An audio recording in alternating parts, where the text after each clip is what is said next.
Si Berondong Tampan Mengejar Cinta. Episode 48. Memohon untuk diberi waktu. Ya, Rahel bahkan lupa kalau hari ini adalah hari ulang tahunnya. Rahel yang masih dilanda keharuan dikejutkan lagi oleh banyaknya orang yang berdatangan. Ada mama, papa, serta kedua mertuanya. Ada juga Aldi dan Shakira, dan yang paling gila ada juga ketiga curut minim akhlak turut hadir di rumah barunya. Ketua Yayasan Panti Asuhan itu terlihat kebingungan. Pasalnya baru tadi siang wanita di hadapannya ini mengantarkan seorang bayi untuk mereka asuh di sini. Namun lihatlah, bahkan belum ada 24 jam wanita itu juga yang mengatakan ingin mengadopsi bayi tersebut. Tadi saya tidak tahu harus berbuat apa, saya tidak punya cukup uang untuk merawatnya, saya kesini ingin mengambil Fahira kembali. Apa masih bisa? Tanyanya. Semoga saja ia bisa dengan mudah mengambil Fahira kembali. Bagaimana Bu Ferdina? Apa segala surat-surat Fahira sudah diurus? Tanya ketua yayasan tersebut. Kebetulan belum Bu, tapi... Permisi Bu Ferdina, bayi ini terus menangis tidak bisa ditenangkan sedari tadi, ucap salah satu pengasuh di panti asuhan tersebut memotong apa yang hendak dibicarakan Bu Ferdina. Sri refleks menoleh, ia ingat betul suara tangisan itu. Fahira. Ucapnya kemudian beralih langsung menggendong bayi yang sudah diklaim menjadi anaknya itu. Benar saja Fahira pelan berhenti menangis melihat wajahnya. Sri mencium Fahira gemas, ia terharu karena bisa kembali bertemu dengan bayinya.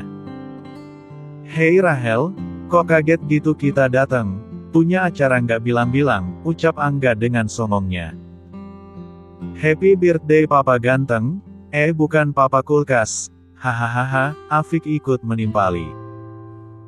Udah 18 tahun aja nih, besok jangan lupa traktirannya di sekolah kalau mau rahasia lo tetap aman, ucap Angga lagi. Rahel hanya mengangguk mengiyakan. Hari ini adalah harinya, biarkanlah ketiga sahabatnya itu bebas melakukan apapun yang mereka suka. Yuda hanya diam mengamati, ia turut bahagia dengan apa yang dialami sahabatnya itu. Menikah muda adalah hal yang sangat tidak pernah terbayangkan oleh setiap dari mereka, dan kini Rahel mengalaminya dan ia selalu mendoakan semoga sahabatnya itu selalu bahagia. Gue punya hadiah buat lo, ucap Afik sembari memberikan sebuah paperback. Itu dari kita bertiga ya, jangan cuma lo doang yang dapat nama. Angga tidak setuju, pasalnya memutuskan untuk memberi hadiah tersebut memang mereka rundingkan bersama. Ya elah, sadar aja, padahal belinya juga pakai duit gue, serah gue lah. Oh jelas gak bisa gitu dong, nah ini tuh dari kita bertiga. Angga mendekatkan dirinya untuk berbisik di telinga Rahel, inget makanya dikit aja, ucap Angga lagi pelan. Rahel mengkerutkan keningnya tidak mengerti maksud ketiga sahabat laknatnya ini. Da aman pokoknya, ucap Afik. Yuda hanya bisa menahan geli membayangkan hadiah mereka untuk sahabatnya itu. Selamat ulang tahun ya anak mama, sekarang udah jadi papa muda, harus lebih dewasa, harus lebih tahu mana yang baik mana yang buruk. Udah punya istri jangan suka keluyuran lagi sama ini bocah-bocah. Ya kalian dengerin kurang-kurangin ngajakin Rahel main, dia udah punya tanggung jawab soalnya, ucap Mama Mila pada anak satu-satunya itu. Ia juga memberikan pesan pada ketiga sahabat putranya. Nah ini ada hadiah dari Papa, Papa juga mau ngomong sama kamu. Ayo pas ini, lanjut Mama Mila lagi kemudian menyuruh suaminya mendekat. Pak Adrian pun mulai angkat bicara, Rahel, nak. Kalau kamu belum bisa maafin Papa, tidak apa Papa bisa mengerti, tapi kita adalah ayah dan anak, dan sampai Papa mati pun kenyataan itu tidak bisa dirubah. Ada darah Papa di dalam tubuhmu. Pak Adrian menatap lekat putra semata wayangnya itu. Semua yang Papa lakukan itu sebenarnya untuk kebaikan kamu, percayalah Rahel. Tidak ada satupun orang tua yang tidak menginginkan anaknya bahagia, termasuk Papa, hanya saja cara Papa yang ternyata salah. Papa pikir memisahkan kamu dengan Evelyn bisa membuat kamu sadar dan jangan terlalu kejam menghadapi lawan di luar sana. Papa pikir dengan kamu merasa kehilangan orang terkasih bisa menyadarkanmu betapa banyak orang yang kehilangan karena sifatmu. Namun ternyata tidak. Bodohnya Papa malah semakin menghancurkan kebahagiaan kamu. Rahel, jika kamu merasa Papa ini sangat kejam mendidik kamu, Papa minta maaf nak. Papa memang perebut kebahagiaanmu. Papa mungkin tidak pantas dipanggil Papa olehmu dengan semua yang telah Papa lakukan. Kamu pasti selama ini tidak pernah bahagia sebelum mengenal Evelyn. Maafkan Papa nak, bulir air mata yang Pak Adrian tahan akhirnya luruh juga. Baginya dia adalah orang yang paling bersalah atas segala yang terjadi pada putranya. Rahel hanya diam tak bergeming, kecewa itu masih ada. Namun seperti yang papanya bilang, mereka adalah ayah dan anak, walau dibasuh sedemikian pun mereka tetaplah satu kesatuan, walau raga telah menjauh kemanapun menghindari pertemuan dan sang hati telah membuang jauh seluruh pemikiran, walau benci sudah menyelimuti namun sebuah hubungan seorang ayah dan anak tetaplah bagaikan sedekat nadi, tidak bisa terpisah sekalipun dengan kematian. Rahel, kembalilah nak. Rahel masih diam. Matanya menatap papanya syarat akan kekecewaan, karena begitulah ia jika sudah benci sulit untuk menerima semua yang terjadi sekalipun dengan maaf yang bertubi. Rahel, nak. Maafin Papa ya nak, ucap Mama Mila. Hatinya sakit melihat kedua laki-laki yang ia cintai malah memiliki hubungan yang buruk seperti ini. Tangan Rahel mengepal, matanya terpejam. Percayalah saat ini ia sedang meredam segala kemarahannya. Ini tidak mudah bagiku, beri aku waktu, ucapnya kemudian berlalu pergi meninggalkan semua orang. Evelyn terkejut atas tindakan suaminya, ia pikir dengan papanya minta maaf maka semuanya selesai, namun ternyata begitu sulitnya memenangkan hati suaminya itu, ia tidak menyangka Rahel adalah orang yang begitu keras hati jika sudah pernah dikecewakan. Ma aku titip Rahen dan Ancila sebentar, Pa maafin suamiku ya, Papa yang sabar nanti aku pasti akan bujuk suamiku. Evelyn kemudian berlalu mengikuti Rahel yang pastinya sudah berada di kamar saat ini. Pesta yang baru saja akan dimulai itu tampak sunyi, karena tidak ada satupun dari mereka yang berani berbicara, suasana yang sangat menegangkan. Hari sudah mulai gelap, namun Sri masih tetap berjalan kaki sambil membawa 2 buah tas besar serta menggendong Fahira di sebelahnya. Ia belum juga menemukan sebuah kontrakan untuk mereka tinggali berdua, semua kontrakan ataupun kosan yang ia tanya selalu saja penuh, ia tidak tahu malam ini harus tinggal di mana. Maafin ibu nak, karena ibu kamu harus ibu bawa ke sana kemari seperti ini. Sri menyayangkan tindakannya yang terlalu terburu-buru mengambil Fahira kembali, padahal seharusnya ia mencari tempat untuk mereka tinggali dulu baru kemudian menjemput bayi malang itu. Dengan begitu Fahira tidak perlu dibawa bersamanya sampai sudah hampir gelap begini. Langkah kakinya terhenti di sebuah masjid, ia akan beristirahat dan beribadah sholat maghrib sebentar kemudian lalu menanyakan pada warga sekitar bisakah menunjukkan di mana ia bisa mendapatkan kontrakan. Mukanya sudah lusuh, hal itu membuat banyaknya para jamaah wanita menatapnya dengan beragam persepsi. Wajar saja mungkin saja saat ini wajahnya juga pucat karena seharian ini ia tidak makan, ia terlalu mengkhawatirkan Fahira.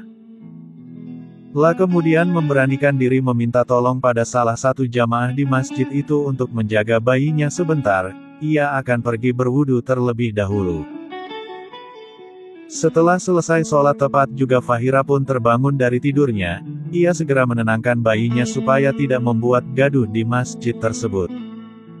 Maaf dik, kalau bapak boleh tahu, hendak kemana gerangan kalian? Tanya salah satu jamaah menghampirinya. Dari pakaian dan cara berbicaranya, nampaknya pria parubaya yang berbicara padanya itu adalah seorang ustadz. Maaf pak, saya sebenarnya hendak mencari kontrakan, saya tidak punya rumah, Saya dan anak saya tidak tahu harus tinggal di mana malam ini, jawab Sri Sendu sambil menatap Fahira kasihan. Kalian dari mana? Tanya ustadz tersebut lagi. Saya awalnya tinggal di rumah majikan saya, tapi sekarang saya sudah berhenti dan tidak tahu harus kemana. Astagfirullah, kasihan sekali kalian nak, ya sudah ikut bapak saja sebentar. Untuk malam ini kamu bisa tinggal di rumah bapak dulu, besok bapak akan mencarikan kontrakan untuk kalian, sebentar. Ustadz tersebut terlihat mendekat ke arah seorang wanita parubaya yang bisa Sri simpulkan itu pasti istri dari ustadz tersebut. Bu, ibu tidak apakan kalau wanita ini tinggal di rumah kita untuk malam ini saja? Tanya ustadz tersebut pada istrinya yang kebetulan masih mengajari anak-anak mengaji di masjid tersebut. Iya tidak apa-apa, kalau begitu bapak saja yang ajari anak-anak, ibu akan membawanya pulang dulu ke rumah kita. Kasihan wanita itu terlihat lelah sekali, ucap istri ustadz tersebut. Lalu Sri dan Fahira pun dibawa ke rumah ustadz yang setelah Sri ketahui namanya adalah Ustadz Safar dan istrinya Ibu Halimah. Sri bersyukur karena di tengah kota yang terkenal kejam dan penuh drama ini, ia masih dipertemukan dengan orang baik, karena jika tidak entah bagaimana ia bisa melalui semua ini. Evelyn masih mencoba menenangkan suaminya, sedari tadi ia mengetuk-ngetuk pintu kamar mandi namun Rahel masih saja belum keluar. Bai, kamu ngapain sih di dalam? Ayo keluar. Tidak ada jawaban. Padahal jelas sekali tadi ia melihat suaminya itu masuk ke kamar mandi. Bai. Rahel masih mematung di dalam sana, ia terduduk memeluk kedua lututnya, hancur itu yang ia dapatkan saat matanya menatap wajah papanya. Kekecewaan yang mendalam membuat hatinya sudah dipenuhi kebencian, sulit untuk mengubah itu semua. Bahkan tidak mendengar istrinya sedari tadi memanggilnya, yang ia rasakan hanya kesedihan seolah ialah orang yang paling menderita. Selama ini ia bertahan demi mamanya, saat berkali-kali kenangan masa kecilnya harus kembali ia putar ulang. Kebahagiaannya yang telah direnggut, waktu yang tidak bisa diulang kembali, waktu yang tidak bisa dibeli dengan uang, atau dengan kerjasama bisnis sekalipun. Ya sekalipun saat ini papanya itu membebaskannya seperti anak kecil yang berumur 8 tahun, bebas melakukan apapun dan berteman dengan siapa saja, itu sudah tidak bisa merubah keadaan, tidak. Semua yang bisa papanya lakukan itu tidak akan pernah bisa mengembalikan masa kecilnya. Masa kecilnya yang telah hancur.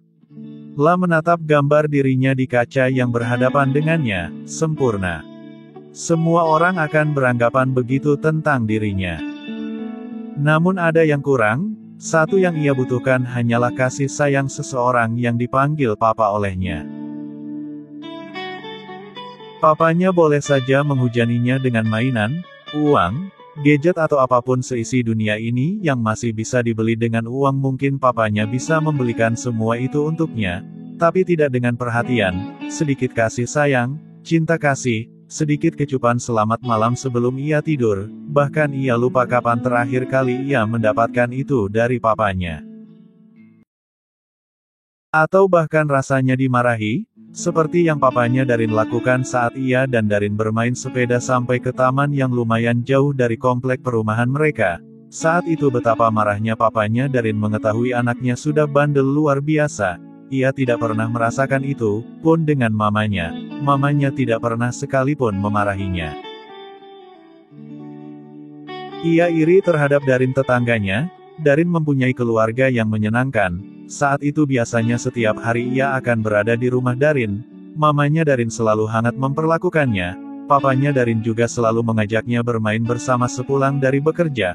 Mereka akan bermain apa saja, basket, pingpong, atau hanya sekedar olahraga kecil bersama. Hal itu selalu ia bandingkan dengan hidupnya yang sangat jauh berbeda. Suasana indah itu tidak pernah ia dapatkan dari ayahnya. Sampai pada akhirnya papanya merenggut kebahagiaannya, hari di mana ia dan keluarga Darin tidak pernah lagi bisa bertemu, karena semenjak hari itu ia tidak lagi bisa keluar rumah selain dari bersekolah. Dan sekarang kenapa papanya harus menyesal, sungguh itu malah semakin membuatnya sakit. Kenapa harus menjadi baik setelah menunjukkan dirimu seseorang yang buruk? Evelyn begitu sesak melihat keadaan suaminya. Dari penampilan Rachel yang berantakan, Evelyn menyimpulkan suaminya benar-benar rapuh saat ini. "Bye, maafin aku," ucapnya. Ia tidak menyangka Rachel akan semenyedihkan ini. "Hei, kau tidak perlu minta maaf, Bye," ucap Rachel. Sebisa mungkin ia menetralkan caranya bicara. Ia tidak ingin mendengar permintaan maaf keluar dari mulut istrinya. Sungguh ini semua bukan salah Evelyn. "Bye, aku tidak maksud mengadakan pesta kecil-kecilan seperti ini, dan aku juga tidak menyangka perkataan maaf papa bakalan bikin kamu kayak gini." Kenapa aku?" Sudahlah Bye, aku baik-baik saja, aku hanya butuh waktu untuk memaafkannya, bukan tidak akan memaafkannya," ucap Rachel lagi. Ia baru saja keluar dari kamar mandi, setelah terdengar suara istrinya yang terus-menerus mengetuk hingar pintu kamar mandi. La adalah seseorang yang paling tidak suka dikasihani, walau luka begitu mengena, namun itu bukan masalah baginya, ia akan tetap berdiri tegak tanpa ada yang bisa melumpuhkannya. "Sekarang ayo kita kembali ke pesta, bukankah sangat tidak baik meninggalkan mereka semua di sana," ucap Rachel. Ia sudah bisa bersikap biasa saja, tidak perlu ada yang diperpanjang, dan untuk luka ini biarlah ia simpan lagi di dasar hati. "Bye." Namun tidak bagi Evelyn, mempertemukan Rachel dengan papanya itu adalah permintaannya. Ia benar-benar tidak menyangka reaksi yang ditunjukkan Rachel akan seperti itu saat papanya meminta maaf. Keduanya telah kembali, Rachel sudah menampilkan senyumnya lagi. Semua orang tidak ada yang berani menyinggung kejadian tadi dan memilih menikmati pesta saja. Pun dengan Pak Adrian yang terlihat sudah asyik berbicara dengan besannya, mereka terlihat kompak. Mama Mila dan Mama Nena sedang mengasuh kedua anak Evelyn bersama. Mereka juga sibuk membicarakan masa depan Ancila dan Rahen. Para oma itu terlihat antusias sekali. Lain halnya dengan kedua manusia yang tampak selalu berbeda pemikiran namun sepertinya masih tetap satu rasa. Aldi memandang sinis Shakira. Bayang-bayang lamaran yang gagal masih membekas di ingatannya namun ada juga kadang ia berpikir untuk mengulang kembali momen itu dan tentunya semoga yang kedua kalinya nanti Shakira tetap waras.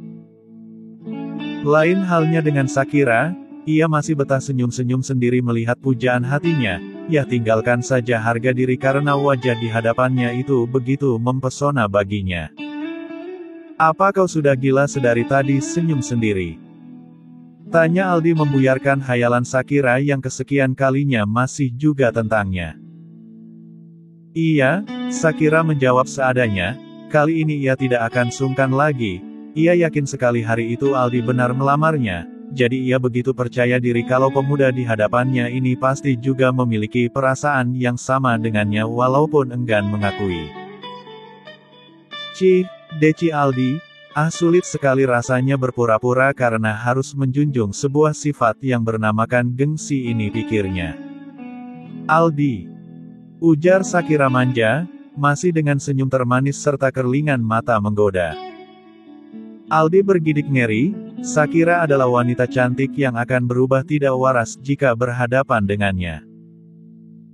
Sungguh bagaimana ia akan menjadikan Shakira ini seorang istri jika Shakira masih tetap begini pikirnya. "Shakira," bentak Aldi tegas. "Apa?" Shakira mengerucutkan bibirnya, kenapa Aldi tidak bisa bersikap lembut jika dengannya. Dibentak lagi, "Kalau dengan tuan muda saja kau bisa selembut sutra, kenapa kalau denganku malah sekeras aspal jalanan yang rusak? Kau melamun lagi? Dasar tidak waras. Kau." Shakira kemudian menghela nafasnya saat baru saja ingin mengumpati pujaan hatinya itu. Ia langsung menyadari di buku yang ia baca seorang pria akan menjauh jika ia berkata kasar. "Aldi, tidak bisakah kau memaafkan aku?" ucap Shakira yang sepertinya penuh penyesalan. Maaf untuk apa? Datar Aldi. Untuk. Yang malam itu, Shakira selalu gugup jika berhadapan dengan Aldi, itulah kelemahannya. Aldi hanya diam tidak berniat menjawab, Shakira tidak bisa menggunakan seluruh kemampuannya untuk membaca isi pikiran Aldi. Aldi sangat sulit dimengerti baginya. Lama keduanya terdiam, bermonolog dengan pikiran masing-masing. Shakira mulai jenuh, ia memilih menjauhi pujaan hatinya itu. Memang benar kata bos, yang berharga memang sulit didapatkan. Shakira meninggalkan Aldi, ia kemudian mengambil beberapa kue muffin dan minuman dingin untuk menemaninya di kesendirian. Ia ingin menyepi dan makan banyak untuk menghilangkan gundah gulana di hatinya. Sendirian aja kak, butuh teman gak? Tanya Angga dengan tengilnya, dari tadi semenjak datang ia sudah memperhatikan Shakira. Ia juga sempat protes dengan Rahel kenapa selama ini tidak mengenalkannya dengan wanita secantik Shakira padahal Rahel tahu ia sudah lama menjomblo. Shakira tidak menjawab, ia masih asik menikmati muffin berbagai rasa di hadapannya. Angga mengulurkan tangannya, namun tangan itu sepertinya harus lama menggantung karena Shakira yang enggan menyambutnya. Angga memaksakan senyumnya, walau ia tidak setampan Rahel namun baru kali ini kehadirannya diacuhkan oleh seorang wanita.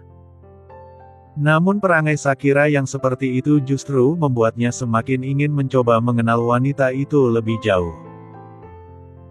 Ia sudah biasa menerima perlakuan seperti ini saat bersama Rahel, mudah saja baginya menghadapi yang seperti itu, ia tinggal bersikap tidak tahu malu seperti biasanya saja. Kak, siapa namanya? Tanya Angga lagi. Shakira menoleh sejenak, tatapannya tidak bersahabat. Malas sekali jika harus menanggapi bocil seperti ini pikirnya. Ayolah kak, kenalan saja bukan berarti aku mau dengan kakak kan, Angga tetap berusaha untuk mencairkan suasana yang dingin ini. Shakira, ucap Shakira singkat tanpa mengulurkan tangan kembali. Shakira, nama yang cantik, secantik orangnya, ucap Angga. Teman Rahel, atau siapanya? Tanyanya lagi.